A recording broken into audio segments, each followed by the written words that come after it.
Welcome back. హైదరాబాద్లో GHMC ఎన్నికల వేడి మొదలైంది. ఆరోపణలు ప్రత్యారోపణలు సవాళ్లు కూడా మొదలయ్యాయి.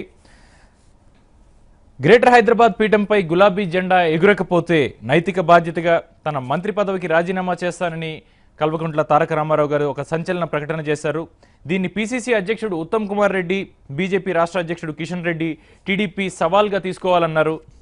150 డివిజన్లో పోటీ చేస్తామని, 100 సీట్లు గెలుస్తామని పునరుద్ఘాటించారు. అయితే ఈ సవాళ్లను కాంగ్రెస్, టీడీపీ, బీజేపీలు స్వీకరిస్తాయా? అసలు ఈ సవాళ్ల ప్రాధాన్యం ఏమిటి అన్నది ఈరోజు మనం ప్రధానంగా చర్చిద్దాం.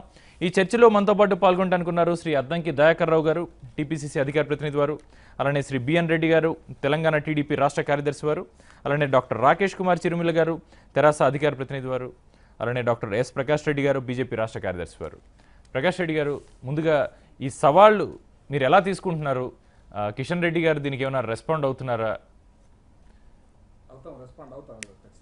ఓకే, దీని విషయంలో రాత్రి రేవంత్ రెడ్డి గారు రెస్పాండ్ అయ్యారు. రేవంత్ రెడ్డి గారు ఈ రోజే మనం ఇందాక చూస్తూ ఉన్నాం, 100 సీట్లు రాకపోతే 100 సీట్లు వస్తే కనుక టీఆర్ఎస్ కి నేను తప్పుకుంటాను, రాజకీయాల నుంచి తప్పుకుంటాను అన్నట్టుగా ఒక స్టేట్మెంట్ చూస్తూ ఉన్నాం. బట్ మేము స్పందించిన తీరు మాత్రం డిఫరెంట్ గా ఉంది. ఓకే, మొన్న హైదరాబాద్లో ఏదో సీమాంధ్రలకు సంబంధించిన వాళ్ళ మీటింగ్లో నేను తెలంగాణ రాష్ట్ర సమితిగా తెలుగు రాష్ట్ర సమితి అన్న తర్వాత ఒక చర్చ వచ్చింది. నేను జోక్ అంటే కూడా దాన్ని రాజకీయం చేస్తున్నారు కాబట్టి నేను జోక్ అన్నాను అన్నారు. జోక్ అన్నాను అంటే మేము సరిగ్గా మరి అన్ని జోకులేనని మేము మళ్ళీ ఒక ప్రశ్న సంధించినాం. అయితే భారతీయ జనతా పార్టీని బీజేపీ భారతీయ జోకర్స్ పార్టీ అన్నాడు. భారతీయ జోక్స్ పార్టీ దురదృష్టకరమైన విషయం ఏంటంటే సరే మాట్లాడే తీరు అనేది ప్రజలు గమనిస్తున్నారు. ప్రజలు ఎట్లా అసహించుకోవాలో అసహించుకుంటారు, అది వేరే విషయం. అసలు ఇది కూడా జోకేనని మాకు పెద్ద డౌట్. నువ్వు ఛాలెంజ్ చేసింది జోకే, నిజమైన ఛాలెంజ్ అంటే మీ ముఖ్యమంత్రి గారు చేయమని చెప్పండి. ఎందుకంటే 25% ఆఫ్ తెలంగాణ, పరోక్షంగా ఇది 50% తెలంగాణ ప్రజలను ఇన్ఫ్లుయెన్స్ చేసేటువంటి హైదరాబాద్ నగరం. కేసీఆర్ గారు ముఖ్యమంత్రి గారిని ఇదే ఛాలెంజ్ మీద ముందుకు రమ్మని చెప్పండి, మేము ఛాలెంజ్ చేయడం కోసం సిద్ధంగా ఉన్నాం. అంటే ముఖ్యమంత్రి ఎందుకు ఛాలెంజ్ చేయాలి? అంటే ప్రభుత్వం వారిది, ఆయన పెడితే కేటీఆర్ అంటే ఒక సామాన్య కార్యకర్త అయితే ఖచ్చితంగా కాదు కదా. పంచాయతీరాజ్ శాఖ మరియు ఐటీ శాఖను డీల్ చేస్తున్న, అంటే దాన్ని హెడ్ చేస్తున్న ఒక మంత్రి చెప్పినప్పుడు దానికి ఖచ్చితంగా ఒక బలం ఉంటుంది కదా. నేను రేపు బీకేస్తే పార్టీలోకి వెళ్ళిపోతావు. కానీ పార్టీ అధ్యక్షుడు ఇంకో పార్టీ అధ్యక్షుని సవాల్ చేయాలి. ఒక పార్టీ అధ్యక్షుడు, మా పార్టీ 8 సీట్ల పార్టీ 5 సీట్ల పార్టీ పక్కన పెట్టండి, ఒక రాజకీయ పార్టీ అధ్యక్షుడు ఇంకో రాజకీయ పార్టీ అధ్యక్షుడు సవాల్ చేయగలుగుతాడు. కేసీఆర్ రాజకీయ పార్టీ అధ్యక్షుడు, వాళ్ళ టీఆర్ఎస్ పార్టీ అధ్యక్షుడు, రాష్ట్ర ముఖ్యమంత్రి, ఆయన ఛాలెంజ్ చేస్తే మేము ఛాలెంజ్ స్వీకరించడానికి సిద్ధంగా ఉన్నాం. నువ్వు 75 సీట్లు గెలిస్తే చాలు, నువ్వు ఇంక 100 దాకా 76వ సీట్ నువ్వు గెలిస్తే మేము హైదరాబాద్ నగరంలో మేము ఛాలెంజ్ చేస్తున్నాం. నువ్వు రాజీనామా చేస్తావా, మేము రాజీనామా చేస్తామా? రేవంత్ రెడ్డి గారికి చాలా స్పష్టంగా చెప్పాడు, ఒకవేళ నువ్వు 100 సీట్లు గెలిస్తే నా రాజకీయ సన్యాసం తీసుకుంటా, నువ్వు దానికి సిద్ధంగా ఉన్నావా? అయితే కేటీఆర్ గారి జోకుల గురించి మేము మాట్లాడుకుంటే అన్ని జోకులు వేస్తున్నాడు అనేది మాకు అర్థమైపోయింది. కాబట్టి ఇది కూడా జోకే అనుకుంటే దానికి సమాధానం చెప్పలేము. కానీ ఈ కేసీఆర్ గారు సీరియస్ గా కనుక ఇదే ప్రతిపాదనతో కనుక ముందుకు వస్తే మేము ఛాలెంజ్ గా స్వీకరిస్తాం. హైదరాబాద్ లో టీఆర్ఎస్ పార్టీకి ఏ రకమైన బుద్ధి చెప్పాలి దయాకర్ రావు గారు. అంటే రేవంత్ రెడ్డి గారు రెస్పాండ్ అయ్యారు, కిషన్ రెడ్డి గారు కూడా దీని మీద రెస్పాండ్ ఈ రోజు రేపు అయ్యే అవకాశం, ఈ రోజు అవుతారు 11 గంటలకు. రైట్. ఇప్పుడు ఉత్తమ్ కుమార్ రెడ్డి గారు కూడా దీన్ని ఒక సవాల్గా తీసుకునే అవకాశం ఎంతవరకు ఉంది? ఆయన దానికి ఉత్తమ్ కుమార్ రెడ్డి గారు ఎందుకు తీసుకోవాలి? Okay, what is the position ఏంటిది ఆయనది? ఎవరి పొజిషన్ అడుగుతున్నారు? కేటీఆర్ పొజిషన్ ఏంటంటారు? ఓకే, అంటే మీరు ఒక వార్త ఇచ్చి దాని మీద స్పందించండి అని అంటే స్పందిస్తారా? ఓకే, కాబట్టి అది పనికిరాని అంశం, దాని మీద పట్టించుకోవాల్సిన అవసరం కూడా లేదు. అన్నిటికంటే ముఖ్యం ఏంటంటే అది ఒక పొలిటికల్ స్టేట్మెంట్. ఓకే, ఒకవేళ జోక్ కూడా కావచ్చు, చెప్పలేము. రేపటి పేజీల వల్ల జోక్ అని వచ్చినా చెప్పలేము. ఓకే, అంటే జోక్ కాకపోతే ఒకవేళ సీరియస్ గానే కనుక దాన్ని ఒక సవాల్గా తీసుకునే కాంగ్రెస్ కూడా ఇంతకు ముందు చాలా సవాల్ చేసింది కదా. దానికి ఒక స్థాయి ఉంటుంది వంశీ, దానికి ఒక స్థాయి ఉంటుంది. కేటీఆర్ స్థాయి సరిపోదంటారా కాంగ్రెస్? ఇప్పుడు అది వారు చెప్పింది కరెక్ట్. దేనికి ఒక లెవెల్ ఉంటుంది, ఆ లెవెల్ని బట్టి మాట్లాడాలి. అది ఏదో మీ మీడియా వాళ్ళు ఎందుకో ఒక ప్రయారిటీ ఇస్తున్నారు, దాన్ని స్పందించాల్సిన అవసరం కూడా కాంగ్రెస్ పార్టీకి లేదు. అంటే ఎలాంటి దానికి స్పందించాలంటారు? ఎందుకు? మేము రాజకీయంగా మేము చేసే పనులు చెప్పుకుంటాం. అంటే ఈ రోజు ఒక పార్టీ ఒక స్టేట్మెంట్ ఇస్తే మర్నాడు ఇంకొక పార్టీ దాన్ని ఖండించడానికి దాని మీద చాలా సాధారణ. హైదరాబాద్ దీని గురించి ఎందుకు మీరు ముందుకు వెళ్ళాలి? హైదరాబాద్ లో డిప్యూటీ సీఎం ఉన్నాడు, తలసాని శ్రీనివాస్ యాదవ్ ఉన్నాడు, పద్మారావు గౌడ్ ఉన్నాడు, తర్వాత ఇంకొక ఆయన హోమ్ మినిస్టర్ సరే ఆఫ్ కోర్స్ ఆయన నల్గొండ హైదరాబాద్ కావచ్చు. హైదరాబాద్ వాళ్ళు మంత్రులు గారా, డిప్యూటీ సీఎంలు, డిఎం వాళ్ళ స్థాయిలో కూడా లేవు ప్రకటనలు. ఆఫ్టర్ ఆల్ మంత్రులకు పిసిసి ప్రెసిడెంట్ స్పందించాల్సిన అవసరం కానీ అగత్యం కానీ ఉండదు. రేపు కేసీఆర్ కనుక అంటే దాని మీద ఆలోచించాల్సిన అవసరం ఉంటుంది. అది రెఫరెండం అన్నా లేకపోతే ఇప్పుడు ఏంది కేటీఆర్ రాజీనామా చేస్తే దేశానికి వచ్చే సమస్య ఏంది, రాష్ట్రానికి వచ్చే సమస్య ఏంది, రాకపోతే ఏంది వస్తే ఏంది. ఇప్పుడు వరంగల్లో రాజీనామా చేసినా పెద్ద వచ్చేది ఏముండదు. అందుకనే నువ్వు చేయాల్సింది డైవర్షన్. ఇదంతా కూడా చేసిన పనుల మీద చర్చ జరగాలి, మేం చేసిన పనుల మీద చర్చ జరగాలి. మీరు చేయబోయే పనుల మీద చర్చ జరిగితే ప్రజలు ఓట్లేస్తారు. ఇప్పుడు వరంగల్ లెక్క మీకు 4,50,000 ఇప్పుడు 100కు 110 వస్తే మాత్రం చేసేది ఏంది? ప్రజాస్వామ్యంలో గెలుపు ఓటములు ఏమన్నా సవాళ్ళా? ఇవేమన్నా మేము గెలిచిన రోజు మీరు లేరు కదా. ఆ మాటకు వస్తే ఈ రోజు మీ అంచనాల ప్రకారం మేము నెంబర్ 1లో ఉన్నాం. విచిత్రం, నేను ఈ మధ్యన ఇంటెలిజెన్స్ రిపోర్ట్స్ చూస్తే వాళ్ళకి అభ్యర్థులు దొరకక ఇతర పార్టీల నుంచి తెచ్చుకుంటే వాళ్ళకి టికెట్లు ఇచ్చే పరిస్థితిలో వాళ్ళు ఉన్నారు. లోకల్గా ఉద్యమాలు చేసి గతం నుంచి హైదరాబాద్లో ఉద్యమం లేనప్పుడు ఉద్యమాలు చేసిన వాళ్ళు ఈరోజు బెగ్గింగ్ చేస్తున్న పరిస్థితి ఉన్నది హైదరాబాద్లో. తర్వాత సెటిలర్ అనే పదం ఈ రోజు కొత్తగా మళ్ళీ అంటే ఓపెన్ ఛాలెంజ్ ఇస్తుంటే దాన్ని బెగ్గింగ్ అని ఎలా అంటాం మనం? ఇప్పుడు ఎవరైతే ఇక్కడ తెలంగాణ ఉద్యమంలో పాల్గొన్నారో హైదరాబాద్ వాళ్ళు టికెట్లైనా ఇవ్వండి అని అర్జీ పెట్టుకుంటున్నారు. ఇప్పుడు కొత్తగా వచ్చిన వాళ్ళు మీరు సెటిలర్స్కి ఇస్తున్నారు. ఇప్పుడు తెలంగాణ ఆత్మగౌరవం అనేది ఎక్కడ తాకట్టు పెడుతుందో అది టీఆర్ఎస్ పార్టీ ఆలోచించుకోవాల్సిన అవసరం ఉంటుంది. ఇలా సెటిలర్ అనే పదాన్ని వాడింది మీరే, సెటిలర్ను వాడుకోవాలనుకుంటున్నది మీరే. సెటిలర్ తను ఎట్లా ఉండాలనో ఉన్నాడు. దానివల్ల ఈరోజు మీకు ప్రయోజనం రావాలని ఒక ఆశతోనే ఆ రోజు మీరు ఆంధ్రాలో పుట్టిన వాళ్ళు, లంకలో పుట్టిన వాళ్ళంతా రాక్షసులే అని ఈ రోజు పంటితో పీకుతా అంటే వాళ్ళ ఇష్టం. ఓట్లేస్తే వాళ్ళకి అంత కేసీఆర్ తిడితేనే మంచిగా ఉంటుంది, కేసీఆర్ పొగిడితేనే మంచిగా ఉంటుంది అంటే దానికి వచ్చే నష్టం ఏం లేదు. కానీ మా ఎజెండా ఏంటి, పూర్తిగా కాంగ్రెస్ పార్టీ గతంలో చేసిన అంశాలని ప్రజల వద్దకు తీసుకు ప్రయత్నం చేస్తాం. అంటే మీ ప్రభుత్వమే పరిపాలించింది రాష్ట్రాన్ని కానీ దేశాన్ని కానీ. అలాంటప్పుడు మీరు అంటే ఒక ఛాలెంజ్ ని మీరు ప్రాపర్ గా తీసుకోకుండా దానికి వెనక్కి వెళ్తున్నట్టుగా అనిపించట్లేదు. అలాంటి ఒక సిగ్నల్ ఇవ్వట్లేదు. మళ్ళీ దాన్ని రీట్రేట్ చేసినా కూడా దాని వల్ల వచ్చే ప్రయోజనం కూడా లేదు. నేను మళ్ళీ కేటీఆర్ మీద అనవసరమైన కామెంట్స్ చేయాల్సి వస్తుంది. నేను ఇప్పుడు అందుకని దాన్ని పక్కకు పెడుతున్నాను. ఎందుకంటే స్థాయి ఒక కాంగ్రెస్ పార్టీ మీదనో బీజేపీ పార్టీ మీదనో చేస్తున్న విమర్శలు కానీ అలాంటి ప్రకటనలు కానీ చాలా ఏహ్యంగా ఉన్నాయి, అహంతో కూడుకుని ఉన్నాయి. వాటిని మనం చర్చిస్తే తననేదో మనం కావాల్సి తిడుతున్నట్టు ఉంటుంది, తననేదో లేపుతున్నట్టుంటది. అది నాకు ఇష్టం లేదు అసలు. అది నేను బిఎన్ రెడ్డి గారు, మీరు అంటే రేవంత్ రెడ్డి గారు ఆల్రెడీ రియాక్ట్ అయ్యారు. దానికి ఏమంటారు? అంటే ఇక్కడ ఒక చిన్న గ్యాప్ కనిపిస్తుంది. కేటీఆర్ గారు అంటాం, మేము కనుక మేయర్ పీఠం, జిహెచ్ఎంసీ మేయర్ పీఠం కనుక మేము తీసుకోలేకపోతే నేను రాజీనామా చేస్తానంటున్నారు. 100 సీట్లు కనుక టీఆర్ఎస్కి వస్తే అప్పుడు నేను రాజీనామా చేసి నేను బయటకు వెళ్ళిపోతాను రాజకీయాల నుంచి అంటున్నారు. ఆ గ్యాప్ ఎక్కడ కనబడట్లేదు? ఒకటండి, 1.5 year బ్యాక్ జనరల్ ఎలక్షన్ జరగడం జరిగింది. గ్రేటర్ హైదరాబాద్లో ఉన్న 24 కాన్స్టిట్యున్సీలో మా మిత్రపక్షం బీజేపీ తోటి మేము 14 సీట్లు గెలుచుకోవడం జరిగింది. తర్వాత ఈరోజు 18 నెలల కాలంలో అంతకుముందు ఎన్నికల ముందు అనేకమైన వాగ్దానాలు చేశారు హైదరాబాద్ గురించి. అందరినీ కూడా పర్మనెంట్ చేస్తానని, ఇంక్లూడింగ్ అవుట్సోర్సింగ్. ఆజమాబాద్లో ఉన్నటువంటి ఆర్టీసీ ఎక్స్రోడ్ దగ్గర ఉన్నటువంటి మిల్స్ అన్ని మూసుకపోయినాయని చెప్పి ఓపెన్ చేస్తా అన్నాడు. హుసేన్ సాగర్ కింద ఉన్న డీబీఆర్ మిల్ ఓపెన్ చేస్తా అన్నాడు, ప్రాగటూలు ఓపెన్ చేస్తా అన్నాడు, ఆటో ఆల్విన్ చేస్తా అన్నాడు, ఐడిపిఎల్ చేస్తా అన్నాడు, చేయలేదు.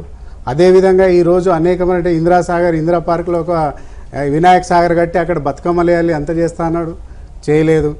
తర్వాత ఈ యొక్క హుస్సేన్ సాగర్ వినండి, ఎందుకు 100 సీట్లు వస్తాయి? 1.5 yearలో మీరు చేసిన కాంట్రిబ్యూషన్ నేను హైదరాబాద్ దాని గురించి నేను చెప్తా ఉన్నాను. అదేవిధంగా రాగానే ఇక ఆంధ్రలో వచ్చి అంత పొల్యూట్ అయిపోయింది. ఈ యొక్క హుస్సేన్ సాగర్ అంతకుముందు నీళ్ళు కొబ్బరి నీళ్ళు లాగుండే, దీన్ని చేసేస్తా అన్నాడు. మరి నీళ్ళు తీసిండో తెలియదు, మరి కొబ్బరి నీళ్ళు అయినాయో ఇంకేమైనా నీళ్ళు అయినా మనకైతే తెలియదు. అదేవిధంగా అనేకమైన వాగ్దానాలు చేసిండు. కేజీటీ పీజీ అన్నారు, ఇంటికో ఉద్యోగం అన్నారు. ఆటో డ్రైవర్ కూడా మొన్న అడిగి నాకు మోసి ఆడు బంజారాహిల్స్ ఆటో అసోసియేషన్ అధ్యక్షుడు వాడు ఎలక్షన్ ముందు ఏమన్నాడు, ఇంటికో వస్తుందని చెప్పి అందరు కూడా ఓట్లు వేసారు. అయినా కూడా గెలవని పరిస్థితి. నేను చెప్పేది ఏంటంటే 1.5 year కాలంలో టీఆర్ఎస్ పార్టీ ఈ యొక్క హైదరాబాద్ చేసింది ఏంది? ఆ రోజు మేము 14 సీట్లు గెలిచినాము. అంతమందుకు మాకు పొత్తు లేదు.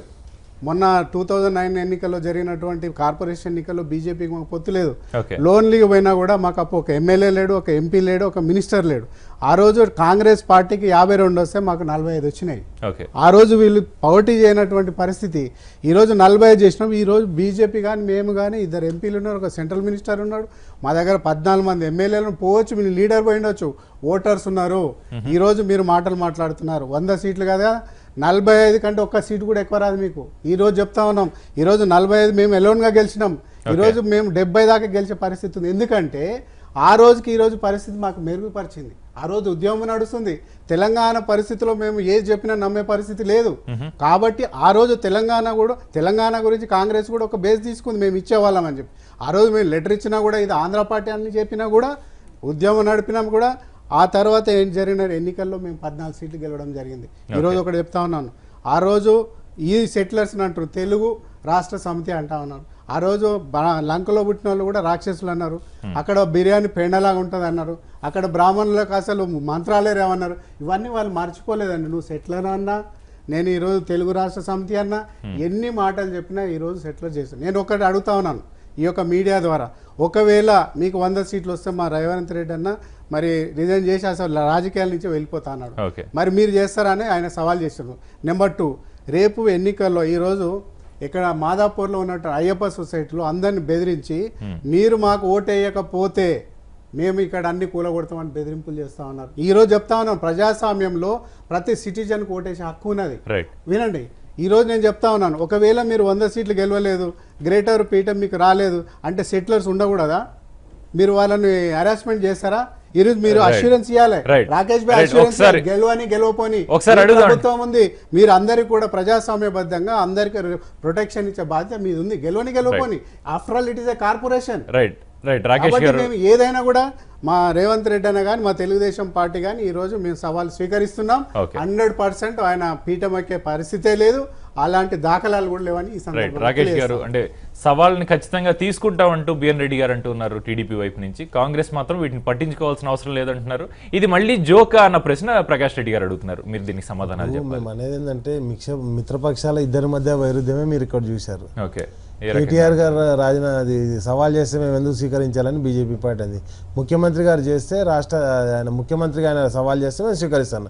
మేము కూడా రెడీగా ఉన్నామండి. మోడీ గారు వెంటనే ఆయన కూడా ఆ సవాల్ని స్వీకరించి ఆయన కూడా రాజీనామా చేస్తా అంటే బీజేపీ పార్టీ చెప్పినటువంటి కండిషన్కు మేము కూడా సిద్ధంగా ఉన్నాం. ఇప్పుడు మోడీ అవునండి, మరి ఆయన అన్నాడు కదా, ఇప్పుడు ముఖ్యమంత్రి గారు రాజీనామా చేస్తే ఆయన అవును రాష్ట్ర అధ్యక్షుడు అవును సార్ మేము అన్నప్పుడు ఆయన మా ముఖ్యమంత్రి కదా, మరి ముఖ్యమంత్రి స్థాయికి ఆ స్థాయికి సార్ మా మంత్రి గారితో సార్ మా మంత్రి గారితో కంపేర్ చేస్తూ మీరు ముఖ్యమంత్రి గారిని తీసుకొచ్చినప్పుడు పార్టీ అధ్యక్షునిగా మేము అదే అంటున్నాం. మేమేమంటున్నాం, మరి ప్రధానమంత్రి కూడా రావాలని చెప్పేసి మేము అంటున్నాం. మేము అనేది ఏంటంటే ఇవి అసంబద్ధ. ఇక మీరే అన్నారు, ఇప్పుడు ఏమన్నారు, మా మంత్రి గారు ఛాలెంజ్ చేసినప్పుడు దాన్ని స్వీకరించడానికి సిద్ధం లేకుండా వేరే వాళ్ళు రావాలని చెప్పేసి అన్నారు అని చెప్పేసి నేను చెప్తున్నా. టాపిక్ మోడీ గారిని దీనిలోకి తీసుకురావాలని కాదు ముఖ్య ఉద్దేశం. నెక్స్ట్ వచ్చేసి అవునన్నా కాదన్నా రేపు పొద్దున రేవంత్ రెడ్డి గారి మంత్రి ఎమ్మెల్యే పదవి పోతుంది అని రాజకీయాల నుంచి శాశ్వతంగా దూరం అయిపోతారు. ఎందుకంటే రెడ్ హ్యాండెడ్గా నోటు కేసులో పట్టుబడ్డాడు కాబట్టి ఆ రాజకీయాల నుంచి వద్దన్నా అవునన్నా కాదన్నా ఆయన తొలగిపోవాల్సిన పరిస్థితి ఏర్పడుతుంది. కాబట్టి ఆయన స్వీకరించాడు. నేను అనేది ఏంటంటే సెల్ ఫోన్ ట్యాపింగ్ మరి దానికి అది సెటిల్ అయిపోలేదంటే ఆయన ఎవరు పార్టీలో మరి మీరు అంటారు కదా, మేము అనేది అంటారు కాదు, మీరు అన్నారు కదా అన్ని స్వీకరించాను అంటే ఏది స్వీకరించకండి, మిమ్మల్ని కూడా ప్రజలు స్వీకరిస్తలేరు. ఇంతకుముందు దాకరాను అన్నట్టు ఏంది అది ఏదైతే వరంగల్ మీద బై ఎలక్షన్లో ఏం జరిగింది, మీరు ఏది స్వీకరించాలి ప్రజలు కూడా మిమ్మల్ని స్వీకరించాలి. వరంగల్ ఉప ఎన్నికకి జిహెచ్ఎంసీ ఎలక్షన్లకి తేడా లేదంటారా రాకేష్ గారు? అంటే ఇవి ఎలక్షన్లు కాదు, అవి ఎలక్షన్లా కాదు కదా, ఏవైనా ఎలక్షన్లే. పార్టీల బలాలు అంతకు ముందు జరిగిన ఎలక్షన్ల యొక్క రిజల్ట్స్ బట్టి ఆలోచిస్తే కనుక ఈ డిఫరెన్స్ లేదంటారా? ఒకటి చెప్తున్నా వంశీ గారు, ఏదైనా ఎలక్షన్లే ప్రజాస్వామ్యయుతంగా జరగాల్సినవి. ఆ జరిగే క్రమంలో ఏం జరుగుతుందని చెప్పేసి ఒక ప్రశ్న. నెక్స్ట్ వచ్చేసి ఇంతకుముందు ఏదైతే ఛాలెంజ్ అన్నప్పుడు ఏం చేశారంటే హైదరాబాద్ చాలా చేయడం జరిగింది. ఈరోజు ఏదైతే హైదరాబాద్లో ఇంతకుముందు మా పార్టీ ఇక్కడ అధికారంలో ఉన్నప్పుడు పక్క రాష్ట్రంతో కూడా కంపేర్ చేసుకుంటారు, సాటి తెలుగు రాష్ట్రంతో కంపేర్ చేసుకున్నప్పుడు నిన్న గర్వంగా ప్రకటించారు, మేము 30,000 ఎకరాల ల్యాండ్ పుల్లింగ్ చేసినామని. అంటే రైతుల దగ్గర నుంచి గుంజుకున్నామని చెప్పేసి ప్రకటించిన పార్టీ ఆ పార్టీ, దాని అలయన్స్ పార్టీ రెండు కలిసి. రైతుల దగ్గర భూములు గుంజుకున్నామని చెప్పారు. మరి 18 నెలల కాలంలో ఒక ఫౌండేషన్ స్టోన్ కూడా వేయలేని పార్టీలు ఆ 2 పార్టీలు, అలయన్స్ పార్టీలు. కానీ ఇప్పుడు బిఎన్ రెడ్డి గారు ఒక లిస్ట్ చెప్పారు, మీరు ఏవేవైతే వాగ్దానాలు చేశారో అవి ఏవైతే నెరవేర్చలేదు 1.5 year లో కాదు, 1.5 year లో అవి కాగలిగితే నిన్న ఒక వక్త మాట్లాడుతూ లేలే అన్న మీరు చెప్పారు కదా, మీరు మేమేది 24 hours ఏదైతే కరెంట్ ఇవ్వడో, ఇండస్ట్రీస్ అన్నిటిని సపోర్ట్ చేయను, సింగిల్ విండో సిస్టమ్ పెట్టేసి ఇండస్ట్రీస్ అన్నిటి హైదరాబాద్ తీసుకురావడంలో కావచ్చు. మేము అంటున్నాం ఏదైనా కానీ ఏ ఫెసిలిటీస్ కేంద్రం ఏ ప్రకటించినా కానీ వాటిని అన్నింటినీ హైదరాబాద్ తీసుకురావడంలో మేము సక్సెస్ అయ్యాం. ఇప్పుడు మేము చెయ్యనప్పుడైతే ఎవరు కానీ మాకైతే సపోర్ట్ చేయరు కదా. సింగిల్ విండో సిస్టమ్ ద్వారా దాదాపుగా ఒక 60 నుంచి 70 కంపెనీలను ఇక్కడ ఎస్టాబ్లిష్ చేయగలిగినాం, వాళ్ళకి అన్ని క్లియరెన్స్ ఇవ్వగలిగినాం, అంటే ఇక్కడ ఎంప్లాయ్మెంట్ రిసోర్సెస్ పెంచగలిగినాం. అదే విధంగా మేము అనేది ఏంటంటే ఈరోజు గ్రేట్ హైదరాబాద్ ఎలక్షన్లకు పోయేటప్పుడు రేపు పొద్దున ఏం చేస్తామని మా ప్రణాళికతో పోతున్నాం. హుస్సేన్ సాగర్ ఒడ్డున ఇంతకుముందు నిల్చుంటే కంపు వాసన కొట్టేది, ఈరోజు ఆ దుస్థితి లేదు, నాలని డైవర్ట్ చేయగలిగినాం.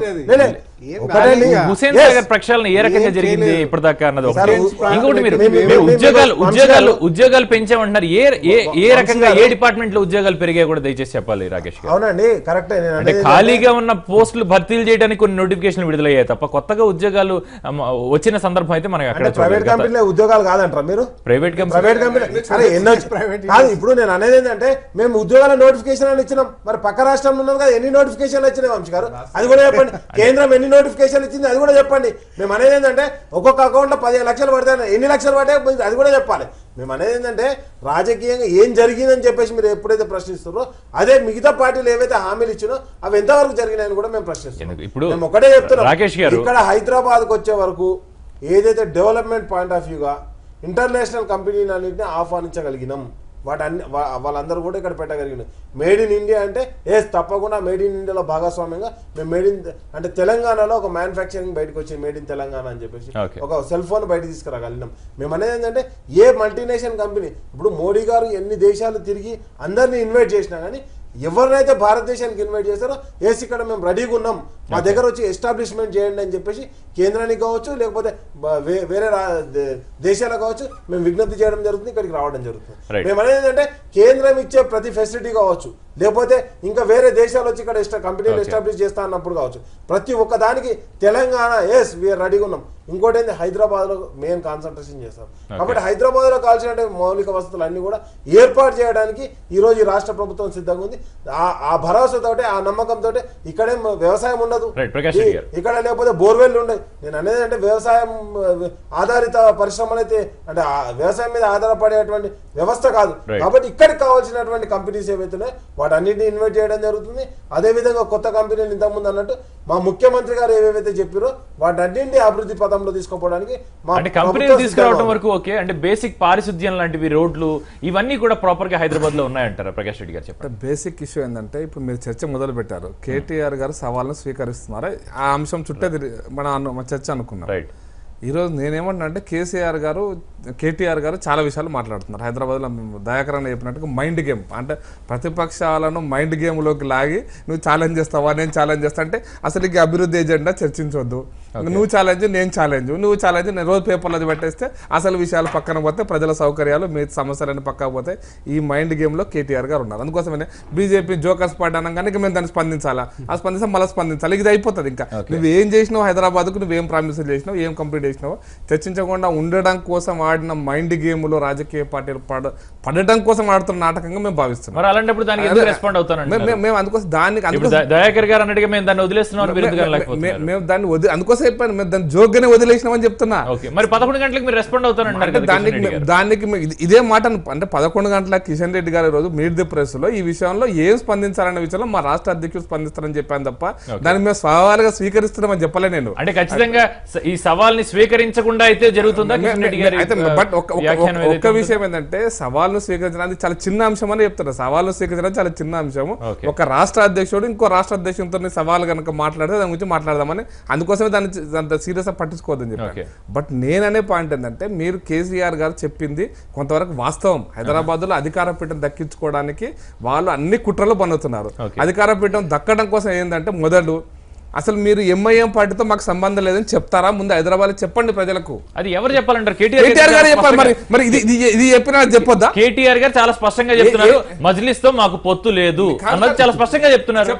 మజ్లిస్ తో పొత్తు లేదంటే మీకు 150 సీట్ల అడ్జస్ట్మెంట్. కానీ నేను అనేది ఏంటంటే మీరు ఒక 15 రోజుల ముందు, ఈ నోటిఫికేషన్ రాకుండా 15 రోజుల ముందు అంటే ఒక 4 రోజుల ముందు మొత్తం మీద మీరు కేటీఆర్ గారు హైదరాబాద్ నగరంలో ఓల్డ్ సిటీకి పోయి అసదుద్దీన్ రైట్, అక్బరుద్దీన్ లెఫ్ట్ పెట్టుకొని మా ఫ్రెండ్లీ పార్టీ అని షేకండ్ ఇచ్చిన ఫోటోలు హైదరాబాద్ లో పేపర్లో రాలేదా, పత్రికల్లో రాలేదా? అంటే 15 రోజుల కింద ఫ్రెండ్లీ, ఇప్పుడు ఎనిమి పార్టీ అయిందా? What you mean by it? Number 1 అంటే మీరు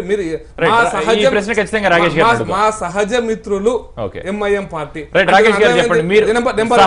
ఒకసారి ఈ ప్రశ్న గురించి డిబేట్ తీసుకుందాం. ప్రస్తుతానికి మీ సహజ మిత్రులతో మీరు పోటీకి ఎందుకు వెళ్తున్నారు? క్లారిటీ ఇస్తాను. ఒకటే చెప్తున్నామండి, మేము 150 స్థానాలకు పోటీ చేస్తున్నాం. ఓకే, దాంట్లో మాకు స్పష్టత ఉంది. ఓకే, మాకు బీజేపీ కూడా మిత్రులే, టీడీపీ కూడా మిత్రులే, కాంగ్రెస్. ఇది ఎప్పటి నుంచి రాకేష్ గారు ఏదో కొత్త స్టేట్మెంట్ లాగా కనిపిస్తుంది. మేము అనేది ఏంటంటే పొలిటికల్ పార్టీలలో సార్ 2003లో మోడీ గారు ఆంధ్రప్రదేశ్కి వస్తే అరెస్ట్ చేస్తా అన్నటువంటి ముఖ్యమంత్రి గారు తర్వాత ఎవరి దాలో ఇండివిజువల్ గా పోటీ చేసామని చెప్పేసి వాళ్ళే చెప్పడం జరిగింది. తర్వాత ఈ రోజు మళ్ళీ అలయన్స్ లో 2014 లో అలయన్స్ గా పోటీ చేయడం సంవత్సరాల తర్వాత వారు ప్రధానమంత్రి అయిన తర్వాత అంటే అమెరికా లాంటివే వాటి స్టాండ్స్ మార్చుకున్నారు. బిఫోర్ ప్రధాని వాళ్ళు అలయన్స్ కానీ ఇప్పుడు ఏదైతే ఉందో 15 రోజుల సంగతి చెప్తున్నారు ప్రకాష్ రెడ్డి గారు. రాజకీయంగా మేము స్పష్టంగా చెప్పడం జరిగింది. క్లారిటీ ఇచ్చింది. హైదరాబాద్ లో ఎంఐఎం తోని పొత్తు అంటే దాని అర్థం ఏందో తెలుసా అండి? ఎక్కడెక్కడైతే అంటే ఎంఐఎం ముస్లిం సమాజం మీద పూర్తిగా మా కంట్రోల్లో ఉన్నారని ఎంఐఎం అనుకుంటే, ఎక్కడెక్కడైతే 20% ముస్లిమ్స్, 20%, 70% హిందువులు, 30% ముస్లిమ్స్ ఉన్న దగ్గర బీజేపీ బలంగా ఉన్నా, ఇంకొక వేరే ప్రతిపక్ష బలంగా ఉన్నా, ఆ బలమైన అభ్యర్థిని ఓడగొట్టడం కోసం ఆడేటువంటి నాటకంలో ఎంఐఎంని గెలిపించడం కోసం చేసేటువంటి కుట్రలోనే అలయన్స్ ఉండదు. ఇది కుట్ర. అలయన్స్ లేకపోవడమే కుట్ర. అంటే అలయన్స్ అంటే ఈ సీట్ల షేరింగ్ లేకపోవడమే ఒక పెద్ద కుట్ర. నెంబర్ 1. నెంబర్ 2, వీళ్ళు చేసేటువంటిది అంటే ఇప్పటిదాకా మీరు అడ్జస్ట్మెంట్స్, మీరు హైదరాబాద్లో ఓపెన్ సవాల్ తెలంగాణ తల్లి విగ్రహం సాక్షిగా మీరు కాన్స్టిట్యుయెన్సీలను డివిజన్స్ను రీఆర్గనైజ్ చేసేటప్పుడు మీరు ఒక్కొక్క డివిజన్లో ఎక్కడ ముస్లిమ్స్ ఎక్కువ ఉన్నారు, ఎక్కడ కలిపితే ఎంఐఎంకు 4 సీట్లు ఎక్కువ వస్తాయో కలపకపోతే కలిపినట్టు నిరూపించకపోతే నేను ఛాలెంజ్ చేస్తున్నాను. మేము కూడా రాజకీయాలను తప్పుకుంటాం. మీరు ఎందుకు కోర్టులో ప్రశ్నించడానికి అవకాశం లేదు. మేము కోర్టులో ప్రశ్నించలేక కాదు, మీకు ప్రశ్నిస్తే ఈ రోజు ఆంధ్రప్రదేశ్ హైకోర్టులో దురదృష్టకరమైనటువంటి విషయం ఇది. ఆంధ్రప్రదేశ్ హైకోర్టులో అడ్మిషన్ స్టేజ్ లో జడ్జిమెంట్ డెలివరీ చేయడానికి 2 నెలలు పట్టిందండి ఆంధ్రప్రదేశ్ న్యాయ వ్యవస్థకి. ఈ దుర్మార్గమైనటువంటి న్యాయ వ్యవస్థ ఈ రోజు ఆంధ్రప్రదేశ్ తెలంగాణ రాష్ట్రంలో ఆంధ్రప్రదేశ్ హైకోర్టు 2 నెలల కాలం ఇప్పుడు ఇంకా జడ్జిమెంట్ డెలివరీ ఇవ్వలే. ప్రకాష్ రెడ్డి గారు అలాంటప్పుడు ఎప్పటి నుంచో తెలంగాణ ప్రభుత్వం అడుగుతోంది హైకోర్టు విభజన ఎందుకు చేయరండి? ఇది హైకోర్టు విభజన గురించి కాదు. హైకోర్టు విభజన చేస్తే రెండు వేరవుతాయి కదా. హైకోర్టు విభజన చేయాల్సినటువంటి అంశం వాళ్ళది కాదండి, ఇది తెలంగాణ హైకోర్టు. అసలు దురదృష్టకరమైన విషయం ఏంటంటే హైకోర్టు విభజన, this is the high court belongs to Telangana state. Andhra Pradesh వాళ్ళు కట్టుకుంటారు, కట్టుకోకపోతే వాళ్ళు పోతారు, అది వాళ్ళ సమస్య. ఇది హైదరాబాద్ లో ఉన్నటువంటి high court. This is Telangana high court, it is not Andhra Pradesh high court. మీ ఎలిగేషన్ ఏ రకంగా ప్రూవ్ చేస్తారు? మీరు ఛాలెంజ్ చేస్తున్నారు, ఎవరి మీద? రాకేష్ గారి మీద ఛాలెంజ్ చేస్తున్నారు. సరే, మీరు ఛాలెంజ్ చేస్తున్నప్పుడు దాన్ని ఏ రకంగా మీరు ప్రూవ్ చేస్తారు? మీకు 2 నెలల నుంచి కేసు పెండింగ్ ఉంది, అడ్మిషన్ స్టేజ్ లో కేసు పెండింగ్ ఉన్నది. అసలు తెలంగాణ అసలు లీగల్ హిస్టరీలో చాలా తక్కువ కేసు. ప్రకాష్ రెడ్డి గారు అది ఇప్పట్లో వచ్చే అవకాశం లేదని మీరే స్పష్టంగా చెప్తున్నారు. ఎందుకు చెప్తున్నా అంటే ఇన్ఫెక్షన్స్ అవుతుంది. ఎందుకంటే ఒకసారి నోటిఫికేషన్ ఇచ్చిన తర్వాత చట్ట ప్రకారం ఏంటంటే అన్ని కేసులను ఇన్ఫెక్షన్స్ అయిపోతాయి. మీరు ఛాలెంజ్ చేశారు, ఆ ఛాలెంజ్ ని ముందుకు ఎలా తీసుకెళ్తారు?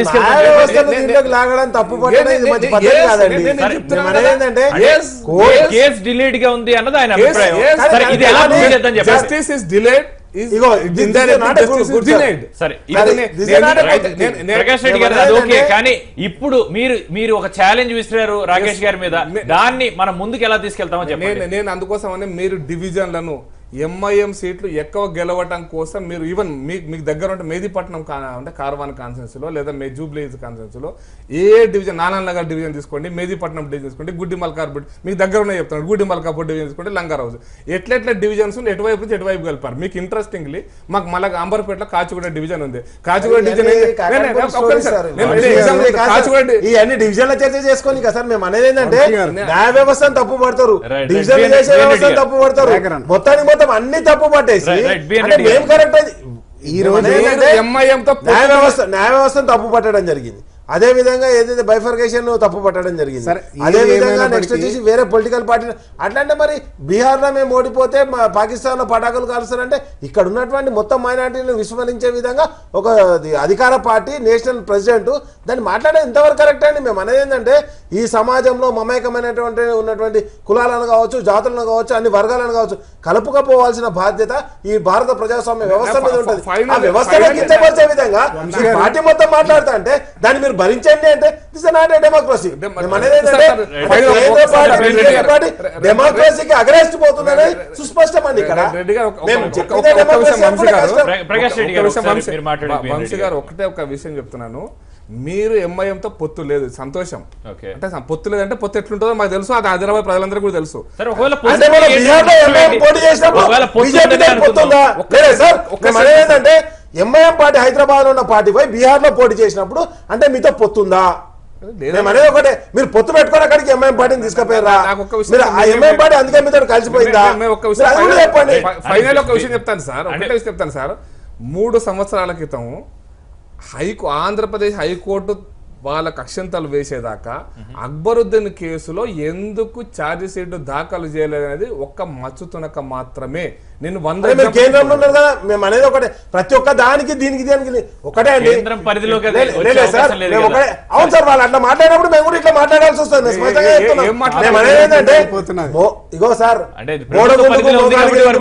సార్ బీజేపీ పార్టీ హైకోర్టు విభజన చేస్తున్నది ఈ రోజు అంటుంది తెలంగాణ హైకోర్టు. సంతోషం, తెలంగాణ హైకోర్టు అని మీ బీజేపీ పార్టీ కేంద్రం చెప్పమని చెప్పింది, సిద్ధంగా ఉన్నాం. గెజిట్ లో ఎక్కడ మార్పు జరిగింది? ఎక్కడ జరిగింది మార్పు? అరే పార్లమెంట్ లో ఏం జరిగిందో అది కూడా మేము మ్యానిపులేట్ చేసినామంటే కష్టం కదా.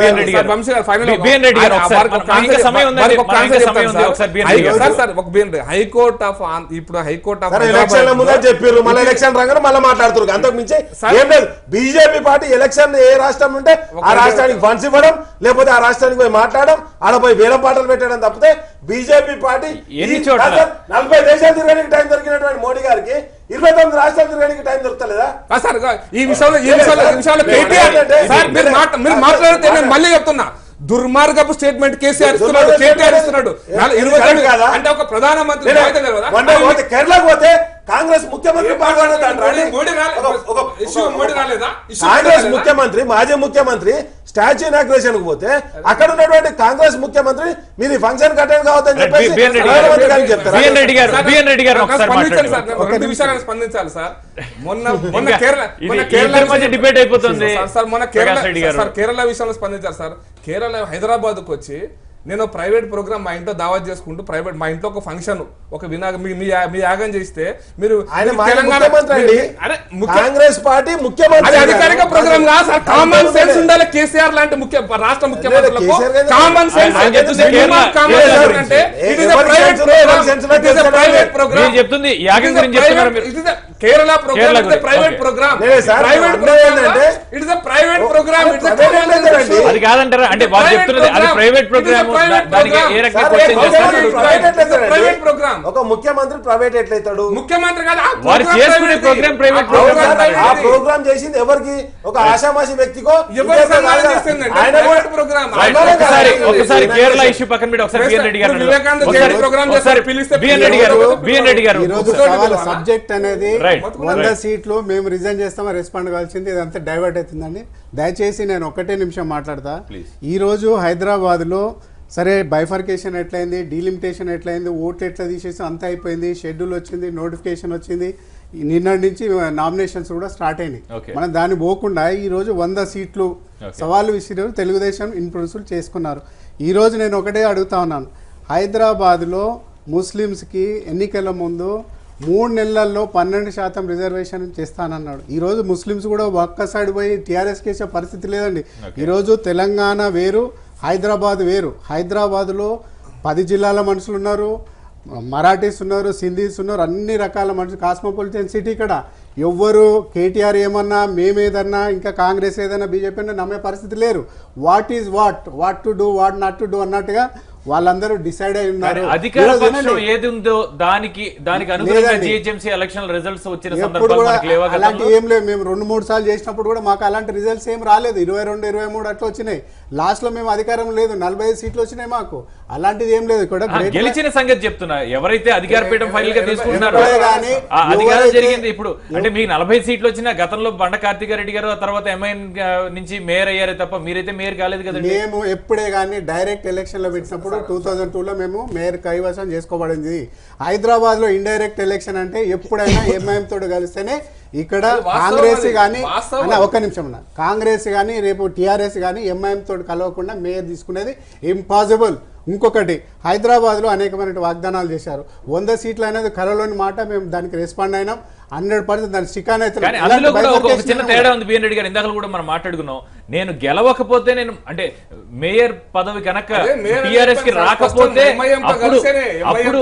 అప్పుడు నేను రాజీనామా చేస్తానని అంటున్నారు.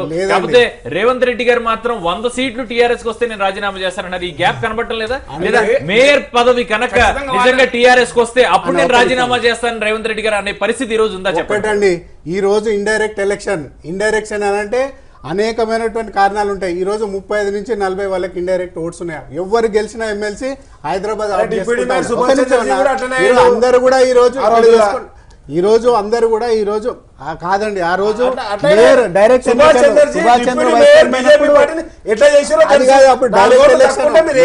Direct election. ఈ రోజు 35 నుంచి 40 ఎమ్మెల్సీలు ఉన్నాయి వీళ్ళకి. రేపు ఎంఐఎం ఉంటది. రేపు వీళ్ళు 30 గెలిచినా కూడా మేయర్ వస్తుంది. అది పెద్దది కాదు. ఎవరికి సింగిల్ లార్జెస్ట్ పార్టీ వస్తుందో వాళ్ళే మనగడ హైదరాబాద్ లో. మేము 45కు ఒక్కటి వచ్చినా కూడా రేపు రాబోయే రోజుల్లో టీడీపీ బీజేపీ మళ్ళీ తెలంగాణలో పుంజుకుంటాం. రేపు 100 సీట్లు అనేది కలలోని మాట. ఈ రోజు మేము మేయర్ పీఠం చేసుకుంటామంటే అంత లోపల అందులోనే అనమాట. ఎంఐఎం తర్వాత ఎమ్మెల్సీలు 45 ఓట్స్ ఉన్నాయి ఇండైరెక్ట్ గా. మాకు కూడా ఉన్నాయి. కాకపోతే ఎమ్మెల్సీలు చాలా తక్కువ ఉన్నారు. మా వాళ్ళంతా కూడా దొడ్డిదారం వెళ్ళిపోయింది. ఈ రోజు హైదరాబాద్ లో 4 మంత్రులు ఉన్నారండి. 4 మంత్రులు దద్దమల పనికిరాని వాళ్ళ. ఈ రోజు కేటీఆర్ వాళ్ళ సిస్టర్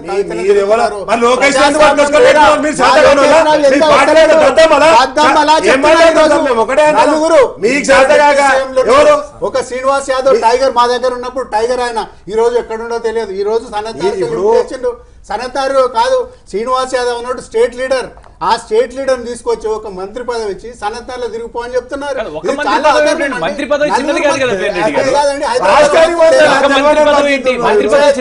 కాదండి, కేటీఆర్ గారు ఒక్కడే మంత్రి, పద్మరావు మంత్రి కాదా, శ్రీనివాస్ యాదవ్ మంత్రి కాదా, మహమూద్ అలీ మంత్రి కాదా, నాయన నరసింహన్ మంత్రి కాదా? ఎందుకు కేటీఆర్ అడుగుతా ఉన్నారు? ఈ రోజు అది వాళ్ళ ప్రచారం కదా. ఎవరు రావాలని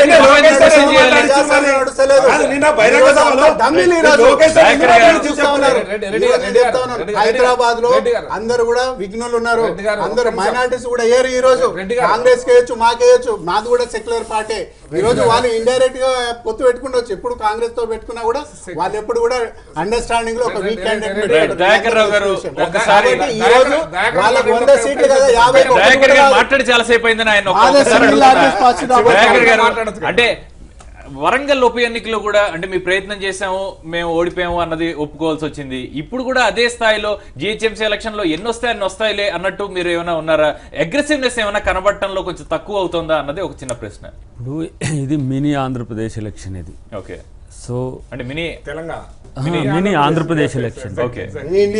మినీ మేబీ అది కూడా అనొచ్చు. అంటే నేను ఏమంటున్నా, విభజన సమయంలో కాంగ్రెస్ పార్టీ పట్ల సెటిలర్స్ ఒక వ్యతిరేకత ఉంది. ఓకే, ఒకవేళ ఇప్పుడు ఆంధ్రప్రదేశ్ సీఎం చంద్రబాబు నాయుడు అంటే సెటిలర్ అన్న పదాన్ని వాడకూడదు అంటూ మనం చాలా సార్లు అనే పదం వాడడం వల్ల వచ్చే నష్టం లేదు. కాకపోతే ఆ పదాన్ని నెగిటివ్ గా చూడడంలో తప్పు ఉంది. ఎగ్జాంపుల్, నేను నల్గొండ నుంచి వచ్చి హైదరాబాద్ లో ఉన్నా. నేను సెటిలర్ హైదరాబాద్ లో. ఇది చెప్పుకోవడానికి పెద్ద సిగ్గా? నా నేటివ్ ఎక్కడ? నేను నెమ్మికల్లో పుట్టి వచ్చి నేను నాది హైదరాబాద్ అని చెప్పుకుంటే దానికంటే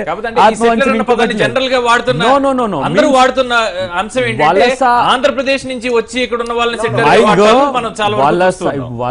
మీన్స్ మైగ్రేట్ తర్వాత సెటిలర్. ఈ పదాలు, సెటిలర్ అనే పదం గతంలో బూత్ ఎందుకు అయింది అంటే దాన్ని రాజకీయం చేయడం వల్ల అయింది. ఇప్పుడు మనం దాన్ని వాడితే ఏదో బూత్గా అనుకోవాల్సిన ఎక్కడి అవసరం నుంచి లేదు. వచ్చినా సరే ఇక్కడ సెటిల్ అయిన వాళ్ళు సెటిలర్ అన్నట్టుగా మీరు తెలంగాణ వాళ్ళు కూడా ఇక్కడ వచ్చిన వాళ్ళు సెటిలర్. రామ్ కూడా అదే అంటూనే ఉండి, నేను అదంటలే. నా ఇంటెన్షన్ ఏంటంటే చంద్రబాబు నాయుడు చెప్తున్నాడు ఆంధ్రప్రదేశ్ అభివృద్ధి చెందుతుంది అని. ఓకే, రాము గాని కేసీఆర్ గాని చెప్తున్నాడు తెలంగాణ హైదరాబాద్ అభివృద్ధి చెందుతుంది అని. ఓకే, నేను ఇప్పుడు చెప్పుకునేది ఏంటంటే రెండు విభజన వల్ల రెండు రాష్ట్రాలు గ్రోత్ అవుతున్నాయి కదా లెక్క.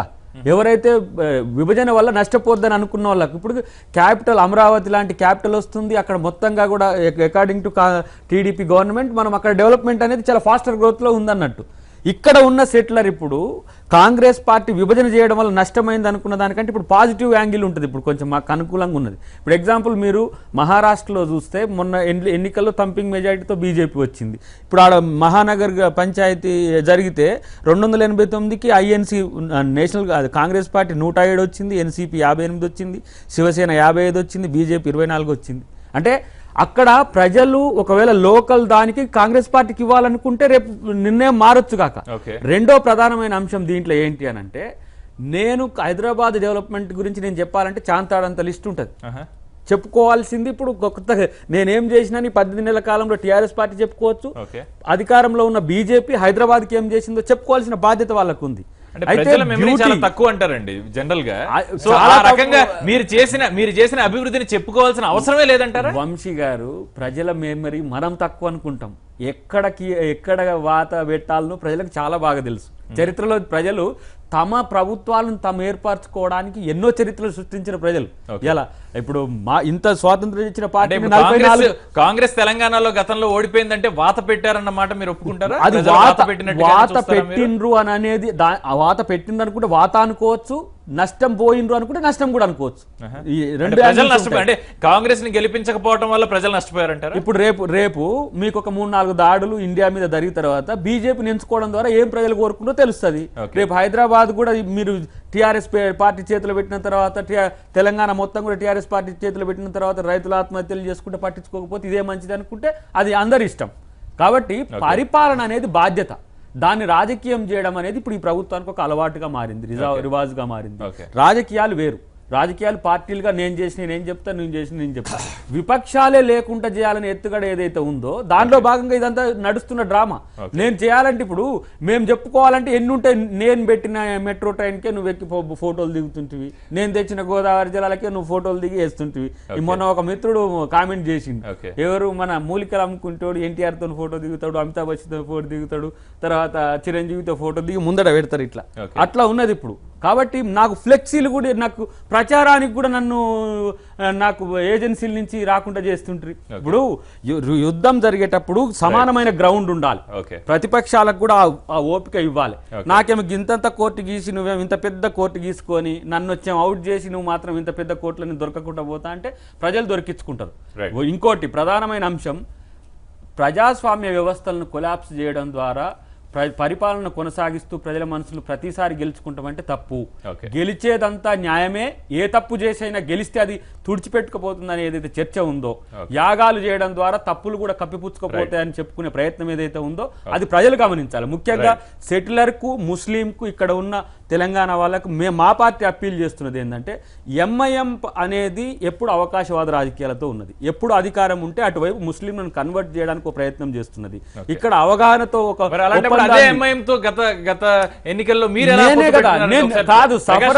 కాదు వంశీ గారు వినండి, నేనే సఫరర్ చేయబట్టే చెప్తున్నా. అది టీఆర్ఎస్ కూడా వస్తుంది.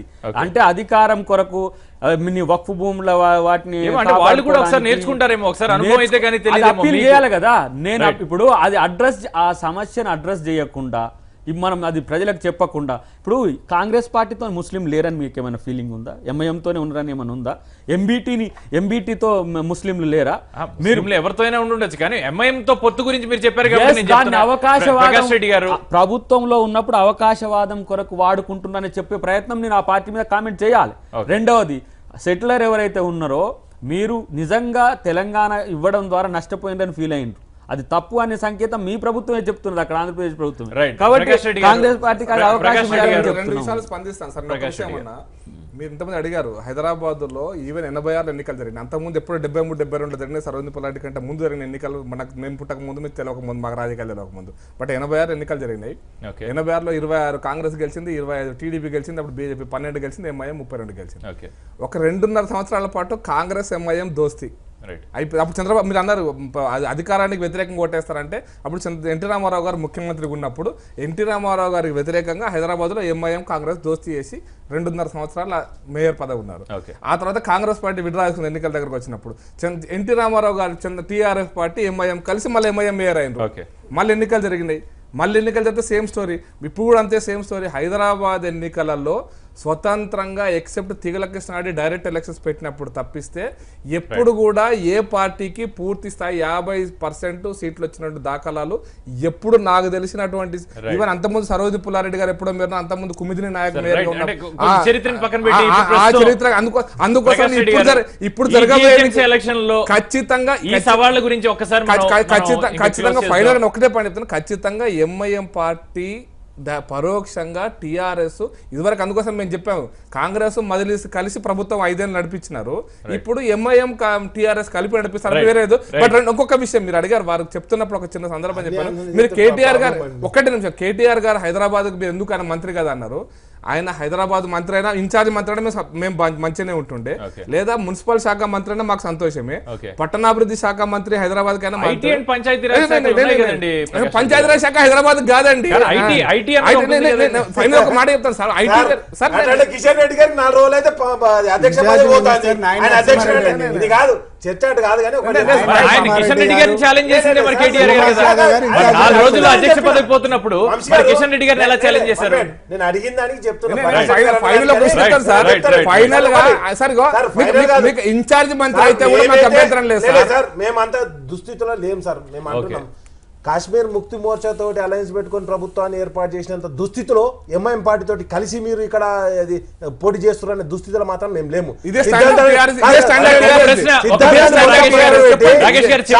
ముఖర్జీ బలిదానాన్ని అడ్డం పెట్టుకుని ఏదైతే బీజేపీ పార్టీ ఏర్పడ్డదో ఈ రోజు ఆయన ఒక ప్రశ్న, ఈ సవాలు మొదటిదా చివరిదా ఈ జిహెచ్ఎంసీ ఎలక్షన్ల పరిధిలో? సార్ మేము ఒకటి చెప్తున్నాం, ఈ రోజు ఏదైతే 2 రాష్ట్రాలుగా విడిపోయిన తర్వాత ఇక్కడికి బీజేపీ పార్టీ మా కరెంట్ గుంజుకోపోతారు పీపీఎల్ రద్దు చేస్తున్నారని స్పందించిన పార్టీ బీజేపీ పార్టీ. ఆరోపణలు పక్కన పెట్టిన సవాలు గురించి అడుగుతున్నా. ఇది కేటీఆర్ గారిది మొదటి సవాల్ అనుకోవాలా ఆఖరి సవాల్ అనుకోవాలా ఒకటి చెప్పండి సార్. ఒకటి చెప్తున్నా, జార్ఖండ్ లో ఆర్జేడీ అనేది బలమైన పార్టీ ఉండే,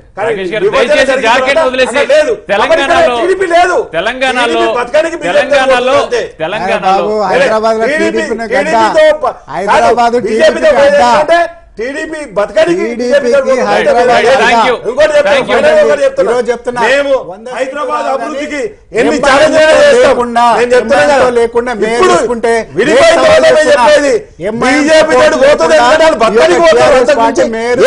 అసలే రాదు. నేను చెప్తున్నా సవాల్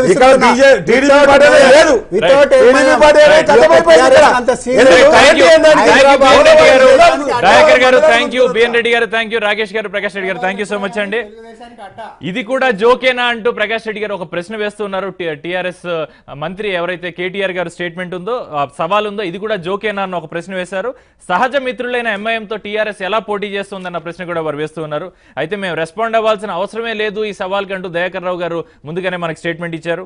ఆ తర్వాత అనేక వాగ్దానాలు చేసి సంవత్సరన్నర కాలంలో ఏమాత్రం నెరవేర్చకుండా టీఆర్ఎస్ ప్రభుత్వం వదిలేసింది అంటూ బిఎన్ రెడ్డి గారు కూడా ఆరోపణలు చేస్తున్నారు. అయితే డెవలప్మెంట్ ఏరియాలో మేము ప్రైవేట్ కంపెనీలు తీసుకుని వస్తున్నాం, ఆ రకంగా ఉద్యోగాలను కూడా పెంచుతున్నాం, హైదరాబాద్ అభివృద్ధి మాతోనే సాధ్యం అంటూ రాకేష్ షర్మిల గారు మాట్లాడటం కూడా జరుగుతుంది. అయితే గతంలో ఎంతో మంది ఎన్నో సవాళ్లు విసిరినా సరే అవి ఎన్నికల ప్రచారంలో భాగంగానే మిగిలిపోయాయి. ఏదైనా సరే ఆరోగ్యకరమైన ప్రచారం జరిగి ఆరోగ్యకరమైన ఎన్నికలు జరగాలని జిహెచ్ఎంసీ ఎలక్షన్లు విషయంలో ప్రజలు కూడా విజ్ఞతతో ఓట్లు వేయాలని మనస్ఫూర్తిగా కోరుకుంటారు భారత్ టుడే. రేపటి న్యూస్ ట్రాక్ లో మళ్ళీ కలుద్దాం. జై భారత్.